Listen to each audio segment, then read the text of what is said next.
Welcome to the European Parliament. Today we invite you to our discussion of the unprecedented humanitarian crisis in Sudan, where more than 4 million people have been internally displaced since April, and more than 1 million have fled the war to the neighboring countries.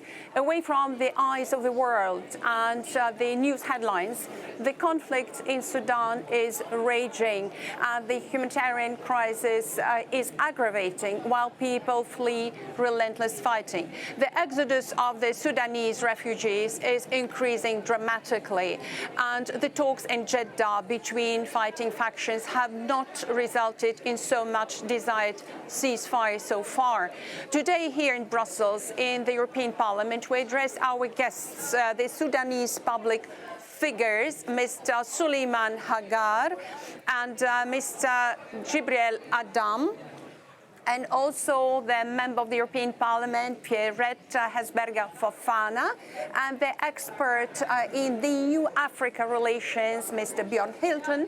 And basically, we have the same question, first of all, to all of you, how we can save people in these terrible circumstances. How can we stop this unprecedented crisis? And if you allow me, I start with the prominent public figure in Sudan, Mr. Suleiman HAGGAR, who is the leader of the Justice and Equality Movement. And I would like to underline that you are a new figure. You inherited this movement, and there is a lot of hope invested in you and your deputy, because, of course, people of Sudan and people of the region, and we all expect that there will be a peaceful solution to this horrific situation. First, thank you very much indeed for this opportunity to be with you here in this dialogue. Really, Justice and Equality Movement is a very well-known movement in Sudan. And as you know that we signed Juba Peace Agreement in 2019.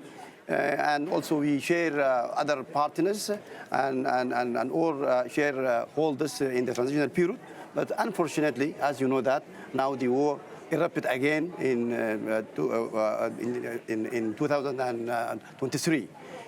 For us, it is something, it is very horrific, and we are working very hard. Our position is against this war. This is the first point. The second point that we are now, as a struggle movement, we are neutral, not with these two sides. They are now the two sides, the South and the rapid support forces, and we are the neutral. We are talking to them always so as to stop the war. Really now we're working with other partners, even the European Union, the African Union, the IGAD. Also, we have a successful meeting with the African Union in Addis. This is the third. And the fourth thing that now we are working with the political forces in Sudan so as to create a wide anti-war front. This is now held a very useful meeting in Addis Ababa, and we composed committees so as to prepare a very big session, gathering all the Sudanese people with our partner FFC. This is the forces for freedom and change, and also the struggle committees, the youth, the women, all the civil society. They working together so as to try to restore the political process. And also we are support the forum of Jeddah now. And so we have to exert our effort so as to stop this war. If I may, I would like to ask you next question, because you touched the women issue, and women are suffering tremendously in this war. And there is certain reserve towards your movement because your predecessor had a very focused position on Islam. What is your position on radical Islam? Because it's very important for us to know how you see women in society, what is the role of the women, and what are the other issues that make people in Europe sometimes feel reserved towards your movement. Yes, thank you for this question. We, as the movement, as you know, that the history of Justice and Equality Movement has been founded in 2000, and at that time there is the Sudanese Islamic movement there. And also the National Congress Party there, and we founded against them.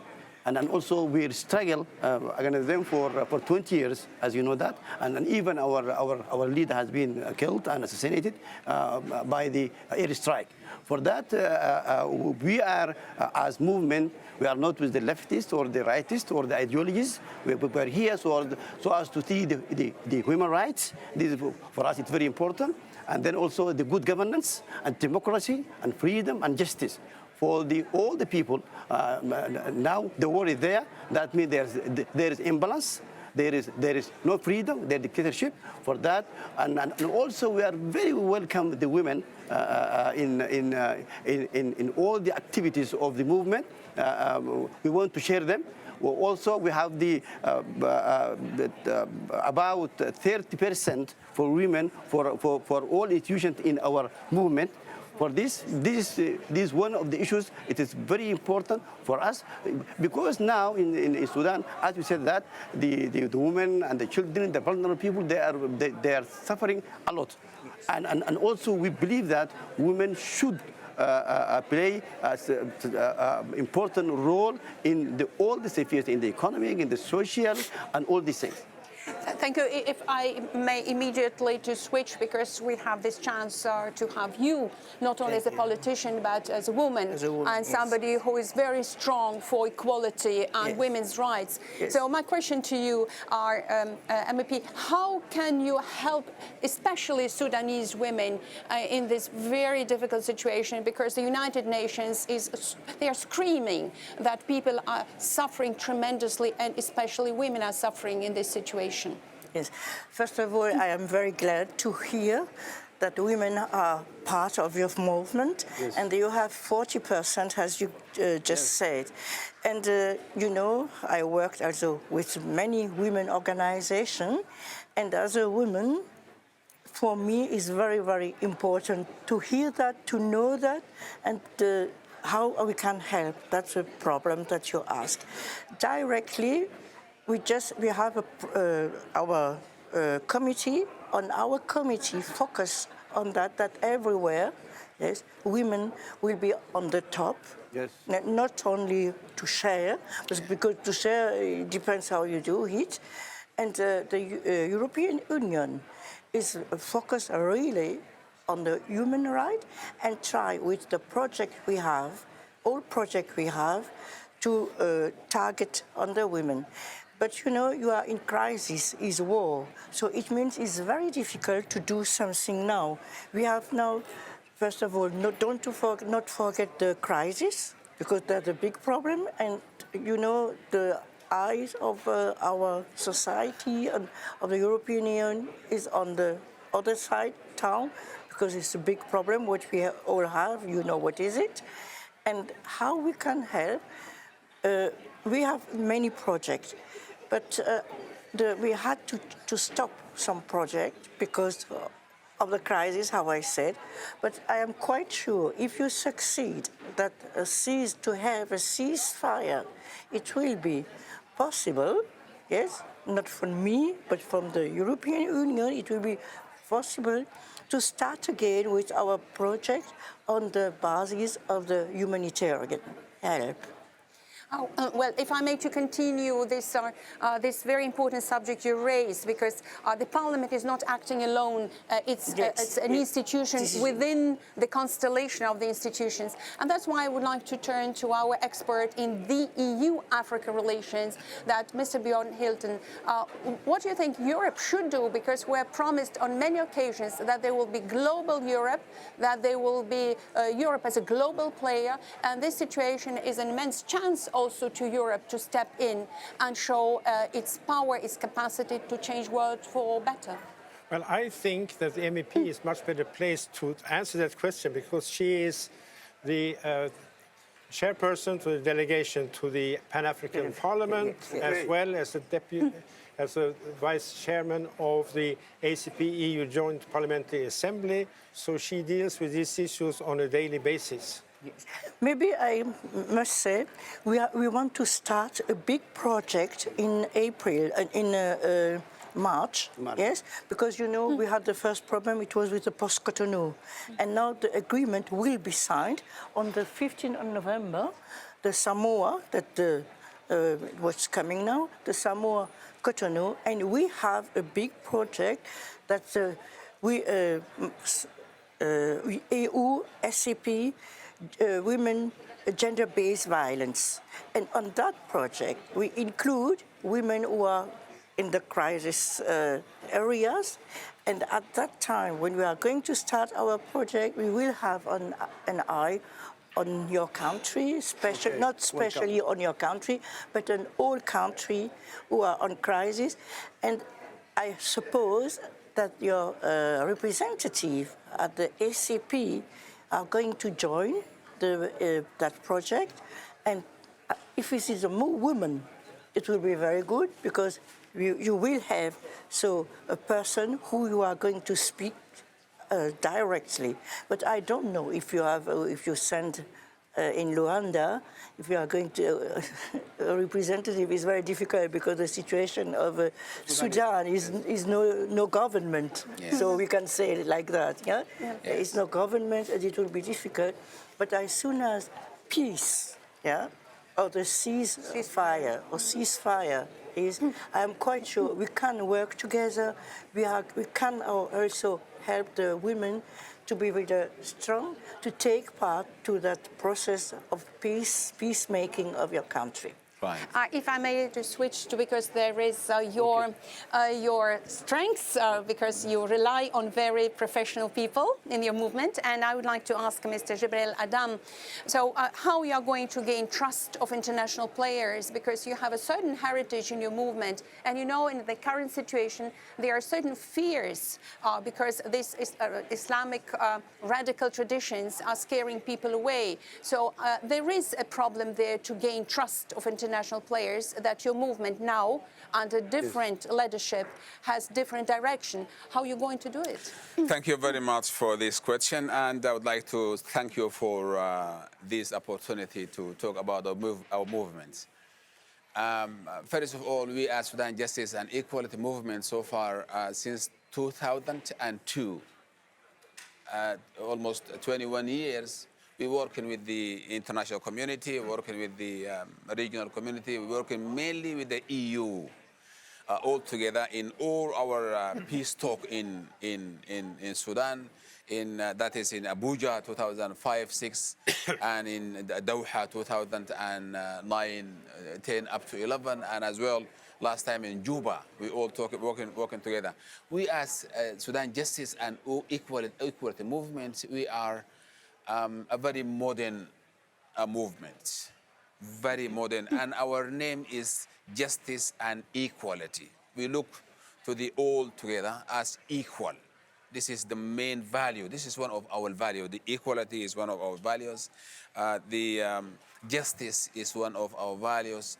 The democracy is one of our values. The main values for us is all the people is equal, regardless of their gender, ethnicities, or religions, or all these things. We are all equal, and especially the gender in our movements. The chairman said that 40%, but in fact is equal. We all equal in our